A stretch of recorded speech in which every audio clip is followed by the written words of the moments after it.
नमस्कार। मैं मनोरंजन पांडे सिवान से हूँ और मेरा मोबाइल नंबर है 9708958463। आज मैं आप लोगों के सामने एक कविता प्रस्तुत करने जा रहा हूँ और इस कविता का शीर्षक है माँ।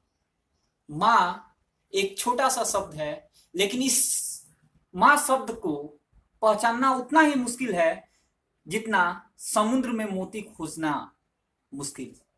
दोस्तों, ये कविता के लिए मैंने उस समय को चुना है जिस समय मैं 10+2 में था, और यह कविता मैंने उसी समय लिखा था।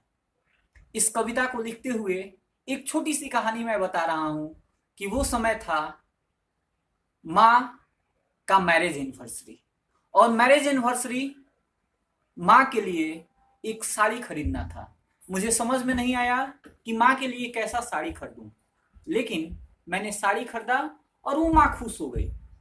उसी पे एक कविता है, माँ के लिए ही लिखा हूं, जो आपके सामने प्रस्तुत कर रहा हूं।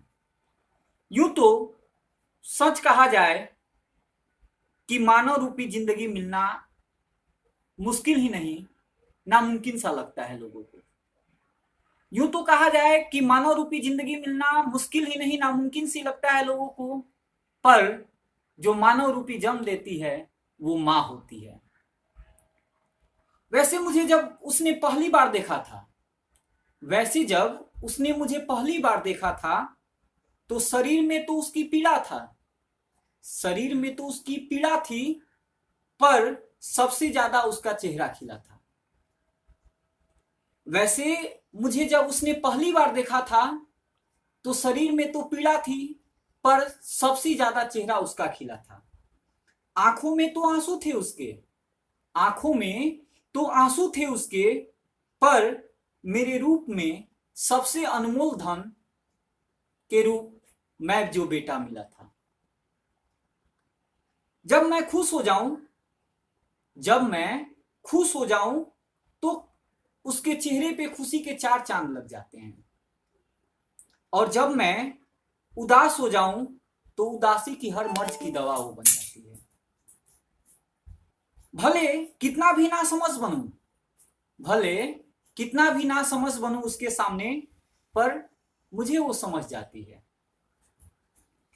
उम्र के साथ और भी रिश्तों का एहसास हुआ, उम्र के साथ हर रिश्तों का एहसास हुआ, पर हर रिश्तों में माँ का रिश्ता सबसे बढ़कर है, इस बात का भी एहसास हुआ।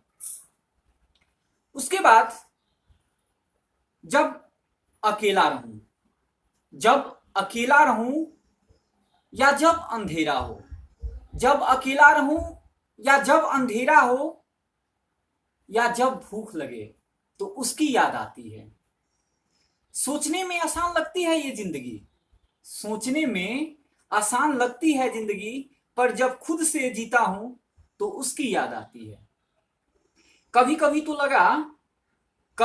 तो लगा मैं इतनी रात तक जगता हूं। आज की बात है कि कभी कभी तो लगा मैं इतनी रात को जगता हूं, और माँ कितनी बेमतलबी हो गई है, जो हमसे ज्यादा सो जाती है। फिर बचपन की याद आई और लगा कि माँ ही होती है जो भूखे पेट भी सो जाती है। वो माँ ही होती है जो भूखे पेट ही सो जाती है। धन्यवाद।